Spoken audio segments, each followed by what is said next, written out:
तो आइए सुनते हैं आज की वीडियो में एक नाकाबिले यकीन और पुरअसरार कहानी। मैंने ये सोचा था कि मैं 2-4 हफ्तों के बाद वापस आऊंगा या फिर कुछ और सोचूंगा, लेकिन ऐसा नहीं हो सका। कोई ताकत मुझे हवेली की तरफ खींच रही है।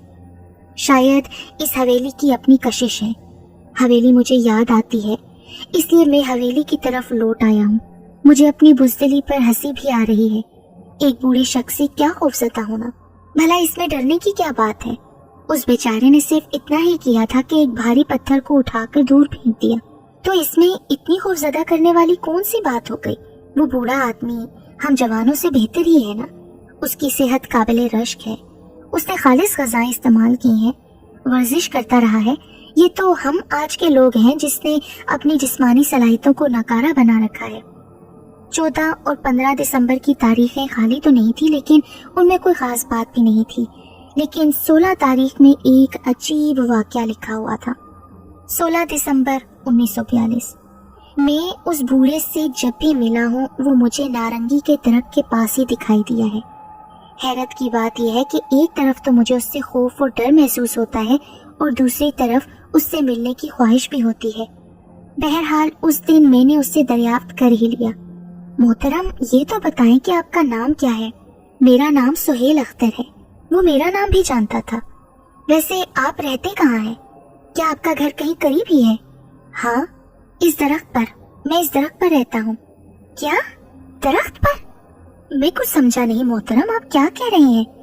जब से नारंगी का ये दरख्त यहाँ मौजूद है, हमने यहाँ इसी पर बसेरा कर रखा है। घबराओ नहीं, तुमसे अब इतनी दोस्ती हो चुकी है कि मैं तुम्हें अपने बारे में सब कुछ बता सकता हूँ। पहली बात तो ये है कि हम इंसानों के दोस्त हैं और हम मुकम्मल इंसान नहीं हैं। ये आप क्या कह रहे हैं? क्या आप इंसान नहीं हैं? नहीं, हम जिनसान हैं। ये सुनकर मैं तो खौफज़दा हो गया और डर सा गया, लेकिन उस बूढ़े ने मुझे तसल्ली दी, यकीन दिलाया कि वो मेरे लिए नुकसानदेह नहीं होगा। तुम्हें घबराने की जरूरत नहीं, मेरी ज़ात से तुम्हें कुछ नुकसान नहीं पहुंचेगा, क्योंकि जिनसान इंसानों के दोस्त होते हैं, इंसानों के दरमियान रहते हैं, उनके सारे काम करते हैं। मेरा मतलब था उनकी तरह तमाम काम काज करते हैं। जो इंसान करते हैं वही वो भी करते हैं। हम जिनसान के यहाँ खानदानों की तरह सिस्टम होता है, और सबसे बड़ी बात ये होती है कि जिनसानों और इंसानों के दरमियान शादियाँ भी हो सकती हैं। ये सब मेरे लिए हैरत अंगेज था। वो एक लम्हे के तौक़ुफ़ के बाद फिर बोला, मेरे 3 बच्चे हैं जो कि जवान हो चुके हैं। एक बेटी की शादी भी हो गई है, 2 नवासे हैं जो तालीम हासिल कर रहे हैं। एक बेटा बाकायदा इंसानों के दफ्तर में मुलाजमत करता है। उसने मुझे हैरान कर दिया था। उसकी बातें ऐसी थीं कि मेरे लिए यकीन करना मुश्किल हो रहा था। बूढ़े ने शायद मेरी बेचैनी भांप ली, इसलिए उसने मुस्कुराते हुए दरख्त की जानिब देखा और आवाज लगाई, तुम लोग भी आ जाओ। ये नूरुद्दीन फतेह साहब हमारे वजूद पर यकीन नहीं कर रहे। फिर उसी वक्त इस दरख्त से लोग नमूदार होने लगे, औरतें, मर्द, बच्चे। मैं हैरत की इस इंतहा पर था कि जहाँ सकते किसी कैफियत तारी हो जाती है। फिर बूढ़े ने आहिस्ता आहिस्ता अपनी बातों से मेरा खौफ खत्म कर दिया और साथ ही उन्होंने अपने खानदान का बाकायदा मुझसे तारुफ भी करवाया। इस वक्त उसके खानदान का हर फर्द वहाँ मौजूद था। उन्होंने बड़ी गर्मजोशी का इजहार किया। 17 दिसंबर का सफ़ा खाली और साफ था। इसके अलावा 18, 19 और 20 के सफ़हात में भी कुछ नहीं लिखा था। ताहम 21 तारीख में छोटी सी तहरीर लिखी हुई थी, 21 दिसंबर 1942। अब इन जिनसानों से मेरी अच्छी खासी दोस्ती हो गई है। मुझे अब खौफ या अनोखापन महसूस नहीं होता। मैं इन लोगों के साथ घुल मिलकर बातें करता हूँ। बूढ़े आदमी सुहेल अख्तर की ये खूबी पता चली कि वो बहुत अच्छा शायर है, और चूंकि मुझे भी अदब से दिलचस्पी है, इसलिए हमारी दरमियान अच्छी खासी गुजरने लगी। मैंने सफ़ा उल्टा। 22 तारीख का सफ़ा खाली था। मैंने अगले सफ़हात पलटने शुरू किए। इस डायरी के सारे सफ़हात खाली और बिल्कुल साफ थे। न जाने ऐसा क्यों कर था। इसके बाद और कुछ नहीं लिखा था। पता नहीं उसके साथ क्या गुजरी होगी कि उसने डायरी में मजीद तहरीर अंदराज का सिलसिला ही बंद कर दिया। मैंने भी डायरी उठाकर एक तरफ रख दी और जिनसानों के बारे में सोचने लगा। नसीरुद्दीन ने मुझसे जब जिनसानों का तस्करा किया था, उस वक्त मैंने उसका मजाक उड़ाया था। उसकी बात को कोई अहमियत नहीं दी थी, लेकिन डायरी ये बता रही थी कि जिंसान नाम की कोई तो मखलूक मौजूद है जो इंसानों के दरमियान ही रहती और बसती है। इस वक्त मुझे कुछ खौफ सा महसूस होने लगा। पता नहीं डायरी में लिखी हुई बातों में कहाँ तक असलियत थी, लेकिन नफ्सियाती असर तो होना ही था। और वो नफ्सियाती असर ये हुआ कि देर तक मुझे नींद नहीं आ सकी। मैं जागता रहा था। फिर न जाने किस वक्त मेरी आंख लगी और मैं नींद की वादियों में उतरता चला गया। कुछ पता नहीं, सुबह देर से बेदार हुआ। उसी वक्त खुद को हल्का फुल्का सा महसूस कर रहा था। नहा धोकर बाहर आया तो नसीरुद्दीन नाश्ते और चाय के साथ हाजिर था। अस्सलाम वालेकुम साहब जी। वालेकुम अस्सलाम। जवाब देते हुए मैं डाइनिंग टेबल की तरफ बढ़ा। नसीरुद्दीन, ये बताओ तुम्हें जिंसान के बारे में कहाँ से मालूम हुआ है? लगता है साहब जी कि आपने वो डायरी पढ़ ली है। बात यह है कि मुझे आपके वालिद साहब ने ही इस डायरी को पढ़कर जिंसानों के बारे में बताया था। क्या इस मखलूक से कभी तुम्हारी मुलाकात हुई? मेरी मुलाकात? नहीं जी, मगर हो सकता है कि हुई भी हो। आपके वालिद साहब ने बताया था कि जिंसान इंसानों के दरमियान में ही रहते हैं। हो सकता है कि हमारे पास कोई जिंसान हो और हम उसको शनाख्त ना कर सके हो, पहचान ना सके हो। इस डायरी में जिस नारंगी के दरख्त का जिक्र किया है, क्या वो अभी तक मौजूद है? जी हाँ, वो उसी जगह मौजूद है। आप पहले नाश्ता कर लीजिए, फिर मैं आपको दिखाता हूँ। ठीक है। फिर नाश्ता करने के बाद उसके साथ मैं बाग में पहुंच गया। हवेली का बाग भी इस हवेली की तरह ही शानदार और खूबसूरत था। सलीके से दरख्तों और फूलों की कतारें। नारंगी का वो दरख्त बाग के गोशे में था, लेकिन इस दरख्त में या इसके आसपास कोई अलामत नहीं थी जिससे ये जाहिर हो कि इस दरख्त में कोई अनहोनी बात मौजूद है। वो एक आम सा दरख्त था। मैं बहुत देर तक उस दरख्त की तरफ देखता रहा, फिर उकताकर नसीरुद्दीन के साथ वापस आ गया। इस हवेली में वक्त गुजरने का जरिया मौजूद था। बहुत सी किताबें जो मुझे मसरूफ रखती थी। इस दौरान मैंने घर फोन करके दीवान साहब को बता दिया था कि मैं कुछ दिनों के बाद ही आऊंगा।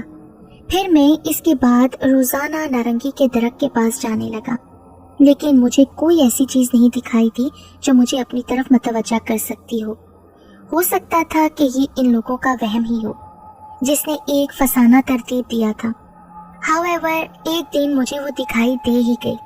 मैं उस वक्त भी नारंगी के दरख्त के सामने खड़ा था और वो दरख्त के पीछे से बरामद हो गई। मैं उसे सख्ते के आलम में देखता ही रह गया। क्या हुस्न था कि बयान नहीं कर सकता। मतवाजन कद, दमकता हुआ रंग, खूबसूरत आंखें और होंठों पर बिखरा हुआ दिल आवेज तबस्सुम। ऐसा भरपूर हुस्न बहुत कम ही देखने में आता है। वो मुझसे चंद कदम के फासले पर आकर खड़ी हो गई। मैं खौफजदा भी था और उसका हुस्न मुझे अपनी तरफ खींच भी रहा था। एक कश्मकश सी मेरे अंदर बरपा थी। वो यकीनन जिंसान थी। ऐसा हुस्न इंसानों में कम ही होता है। और दूसरी बात ये थी कि वो इस नारंगी के दरख्त के पीछे से आई थी। वो सवाए जिंसान के और कोई नहीं हो सकती थी। मेरा दिल उस वक्त बहुत जोर जोर से धड़क रहा था। बिला आखिर एक गैर इंसानी मखलूक मेरे सामने आ ही गई थी। क्या बात है, आप इस तरह मुझे क्या देख रहे हैं? क्या आपने पहले कभी लड़की नहीं देखी? तुम जिंसान ही हो ना? जिंसान? नहीं तो, मैं तो शगुफ्ता हूँ, नसीरुद्दीन की बेटी। फिर मुझे याद आ गया कि नसीरुद्दीन ने मुझे ये बताया था कि उसकी बेटी शगुफ्ता तन्हाई पसंद है। वो इस हवेली के इर्द गिर्द घूमती रहती है। लेकिन मेरे ये तसव्वुर में भी नहीं था कि उसकी बेटी इतनी खूबसूरत और दिलकश होगी। तुमने तो मुझे डरा ही दिया। मुझे क्या मालूम था कि शहर के लोग इतने बुज़दिल होते हैं। उसके लहजे की शोखी में थोड़ा सा इजाफा हो गया। क्या तुम मुझे जानती हो? हाँ, आप इस हवेली के मालिक हैं ना? आप छोटे सरकार हैं ना? बाबा बता रहे थे कि आपको घूमने फिरने का बहुत शौक है। ये जगह आपको बहुत अच्छी लगी, इसलिए आप यहाँ रह रहे हैं। अब तो ये जगह और भी अच्छी हो गई है। मैंने मायने खेज नजरें उसके हसीन चेहरे पर गाड़ते हुए कहा, मैं अपनी किस्मत को कोस रहा हूँ कि मैं यहाँ पहले क्यों नहीं आया। मैं पूछ सकती हूँ कि कैसे और क्यों कर? तुम्हारी वजह से। हाँ, तुम अपने नाम की तरह बहुत ही शगुफ्ता, खूबसूरत और बेहद पुरकशिश हो। तुम्हारी बड़ी बड़ी आंखें बहुत नशीली हैं। उसने शर्मा कर अपनी गर्दन झुका ली। उसे शायद मुझसे ऐसी तवक्का नहीं थी कि मैं हवेली का मालिक ऐसे खुलकर बात कर दूंगा। मैं उसके करीब पहुंचा और जैसे ही मैंने अपना हाथ उसके शाने पर रखा, वो यकलख्त मेरा हाथ झटकते हुए शर्मा कर भाग गई। मैं उसकी तरफ देखते हुए मुस्कुरा के रह गया और उसी वक्त मैंने बल्कि मेरे दिल ने एक फैसला कर लिया, अपनी जिंदगी का सबसे बड़ा फैसला। बस यही लड़की मेरी मंजिल थी, मुझे इसके अलावा और कहीं नहीं जाना था। मैंने जो सफ़र किया था उस सफ़र के इख्तिताम पर शगुफ्ता जैसी एक खूबसूरत और मासूम लड़की घने दरख्त की तरह खड़ी हुई थी। शगुफ्ता से ये मेरी पहली मुलाकात थी। इतनी अचानक और दिलकश मुलाकात बहुत ही कम हुआ करती होगी। मैं इधर उधर भटकता रहा हूँ, न जाने कितनी लड़कियां मेरी निगाहों के सामने से गुजरी, लेकिन शगुफ्ता ऐसी थी कि जिसने इस गर्दिश को थाम लिया था। हम उसके बाद भी मिलते रहे। वो हवेली की तरफ आ जाती थी। उसे भी किताबें पढ़ने का बहुत शौक था, अदब से दिलचस्पी थी, बातें बहुत सलीके की किया करती थी। मुझे हैरत होती थी कि एक दूर अफ्तादा गांव के माहौल में रहने के बावजूद उसने अपनी शख्सियत बहुत बावकार और दिलकश बना रखी थी। मुख्तसर ये कि एक दिन जब वो मेरे पास आई तो मैंने उससे दिल की बात कर ली। शगुफ्ता, तुम मुझे जिंदगी के इस मोड़ पर ले आई हो जहाँ से अब कोई रास्ता किसी तरफ भी नहीं जाता। मैं सोच रहा हूँ कि तुम्हारी जुल्फों के साए में जिंदगी भर आराम किया जाए। क्या मतलब? मतलब ये है कि मैं तुम्हारे बाबा से तुम्हें हमेशा के लिए मांग लेना चाहता हूँ। ये आप क्या कह रहे हैं? आप इतने बड़े आदमी हैं, आपके पास इतनी दौलत है, जायदाद है, आपको तो एक से एक भरकर लड़कियां मिल जाएंगी। फालतू बातें मत करो शगुफ्ता, वो सब लड़कियां तुम्हारे जैसी नहीं होंगी। ये सच है कि मुझे तुमसे मोहब्बत हो गई है। मैं तुम्हारे सामने बिल्कुल मुफलिस हूँ। मैंने तुमसे अगर मोहब्बत की है तो इसे तमाम जिंदगी निभाऊंगा। तुम बस अपने बाबा से मुझे बात करने की इजाजत दे दो।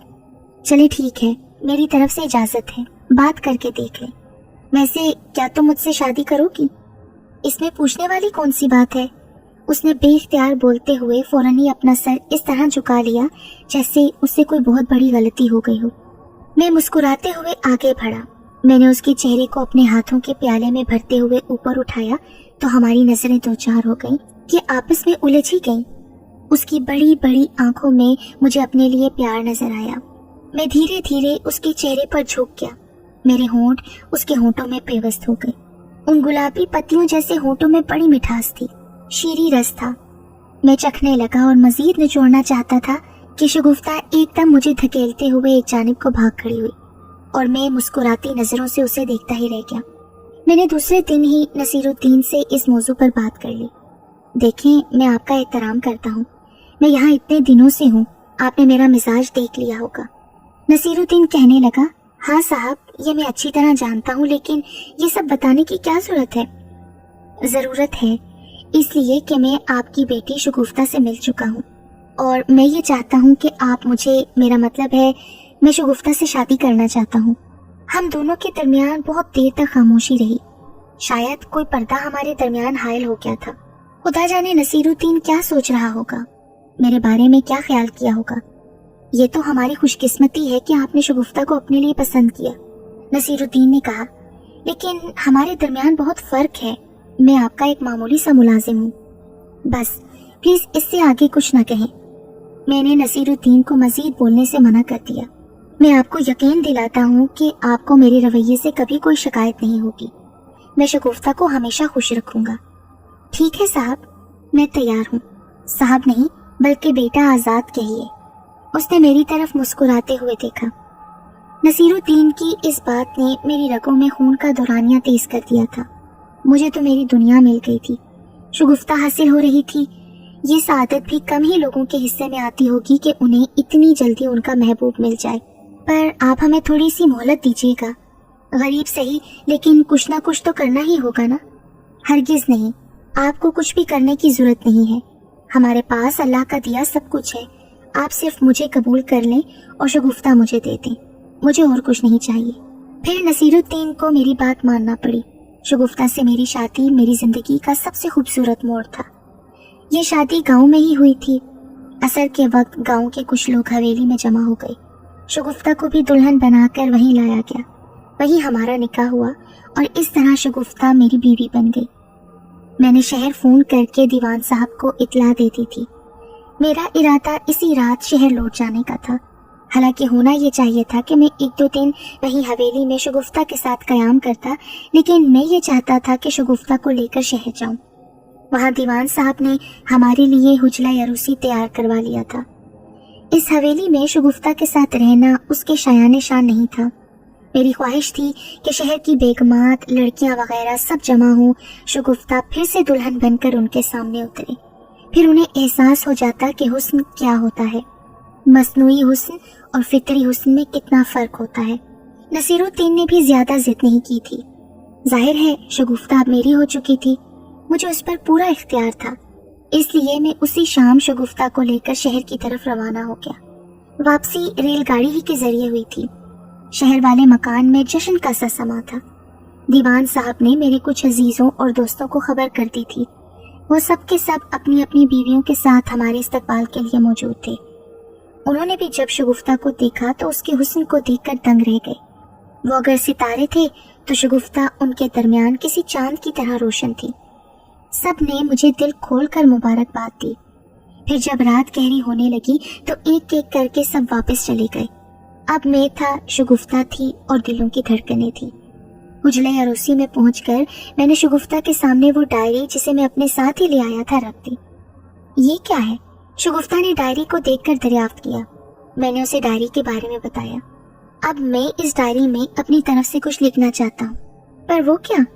वो ये कि इस हवेली में मुझे कोई जिंसान तो नहीं मिला, अलबत्ता एक परी जरूर मिल गई है जो अब मेरी शरीका हयात है और जिसने मुझसे मेरी जिंदगी को खूबसूरत बनाने का वादा किया है। शगुफ्ता ने शर्माकर निगाहें नीचे झुका ली। मैंने इस डायरी पर इस तारीख में वही जुमले लिख दिए जो शगुफ्ता से कहे थे। दूसरी सुबह शगुफ्ता बिस्तर पर नहीं थी। मैं आंखें बंद करके उसके तस्वुर में डूब गया। उसकी खुशबू अलबत्ता फैली हुई थी। मुल्हिका गुसल खाने से पानी गिरने की आवाज आ रही थी। फिर जब बहुत देर हो गई तो मैंने गुसल खाने के दरवाजे पर दस्तक दी। शगुफ्ता, शगुफ्ता। अंदर खामोशी रही थी। मैंने फिर दस्तक दी और दरवाजे पर हाथ रख दिया। दरवाजा अंदर की तरफ खुलता चला गया। शगुफ्ता गुसल खाने में नहीं थी, पर नल खुला हुआ था। मैंने जल्दी से नल बंद किया और कमरे से बाहर आ गया। घर के मुलाजमीन अपने कामकाज में मसरूफ थे। मैंने उनसे शगुफ्ता के बारे में मालूम किया तो सबने लाइल्मी जाहिर कर दी। उनमें से किसी ने भी शगुफ्ता को नहीं देखा था। उनका तो यही ख्याल था कि शगुफ्ता मेरे साथ कमरे में होगी। एक रात की दुल्हन कहाँ और क्यों कर जा सकती है? मैंने पूरे मकान की तलाशी ले ली। लॉन, कॉरिडोर, गेट सब देखाया। घर के मुलाजमीन भी उसे मेरे साथ तलाश करते फिरते रहे, लेकिन उसका कहीं पता नहीं चला। न जाने वो कहाँ चली गई थी। मुझे अच्छी तरह याद था कि जब मुझे नींद आने लगी थी तो उस वक्त तक वो मेरे साथ मौजूद थी, लेकिन अब ख्वाब हो गई थी। क्या हुआ था उसके साथ? बिला आखिर उसकी तलाश में नाकाम होकर मैं सर पकड़कर बैठ गया। वो घर जहाँ गुज़िश्ता रात खुशियां रक्स कर रही थी अब सोग में डूबा हुआ था। दरो दीवार तक चुप थे। एक वहशत सी तारी थी। एक हैरत अंगेज सवाल सबके जहनों में गर्दिश कर रहा था कि शगुफ्ता कहाँ चली गई। आखिर इतनी हसीन रात गुजारने के बाद वो कहाँ जा सकती थी। मैंने बिला आखिर मजबूर होकर अपने एक दोस्त इंस्पेक्टर अमजद को फोन करके बुलाया। इंस्पेक्टर अमजद भी गुज़िश्ता रात हमारे इस्तकबाल के लिए अपनी बीवी के हमरा आए हुए थे। मेरी उड़ी हुई रंगत और परेशानी देखकर वो खुद भी बौखला गया था। क्या हो गया है यार, खैरियत तो है? यार, तुम्हारी भाभी शगुफ्ता नहीं मिल रही। क्या कहा? भाभी नहीं है? मैं कुछ समझा नहीं। अमजद भी हैरान हो गया। मैंने उसे सब कुछ बता दिया। यार, सुहाग रात तो बहुत खुशगवार थी। फिर हम सो गए। मैं जब सुबह उठा तो मुझे लगा वो गुसल खाने में है, लेकिन जब मैं वहां गया तो सिर्फ नल चल रहा था। शगुफ्ता गायब थी। उसके बाद हमने हर जगह तलाश कर लिया, लेकिन उसका कहीं पता नहीं चला। ठहरो, मैं अपने आदमियों को तलाश पर लगा देता हूँ।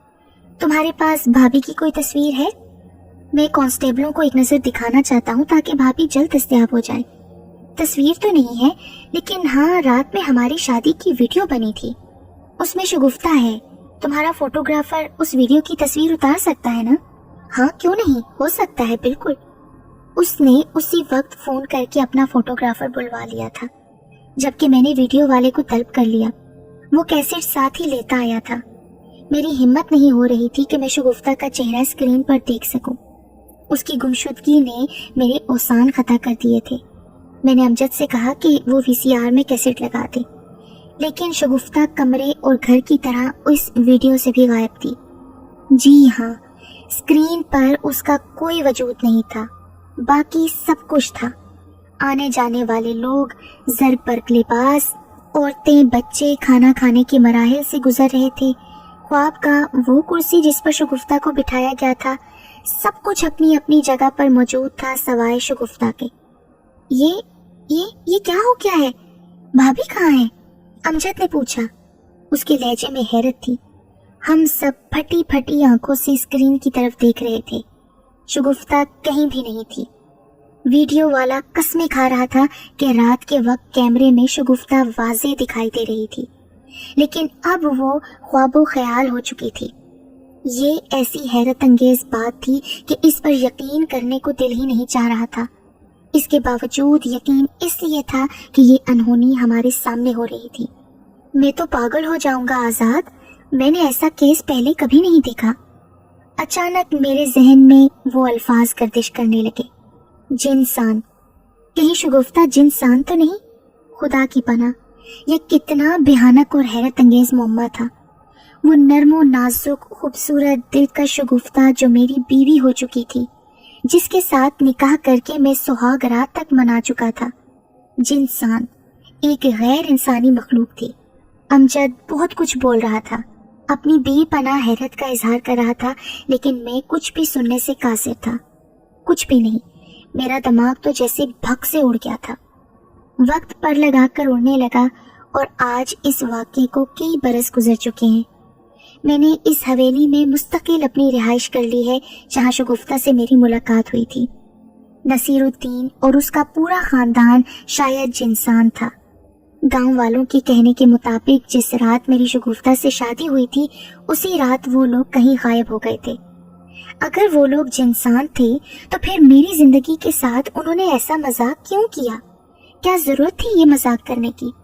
शगुफ्ता को मेरी बीवी क्यों बनाया गया? अगर वो मेरी जिंदगी में शामिल हो गई थी तो फिर चली क्यों गई? आखिर क्यों? मेरे पास इन सवालों के जवाबात नहीं है। मैं तो सिर्फ नारंगी के दरख्त को देखता रहता हूँ कि शायद कभी शगुफ्ता उसके पीछे से पहले की तरह नमूदार हो जाए, तो फिर मैं उसे कभी अपने से दूर नहीं करूँगा।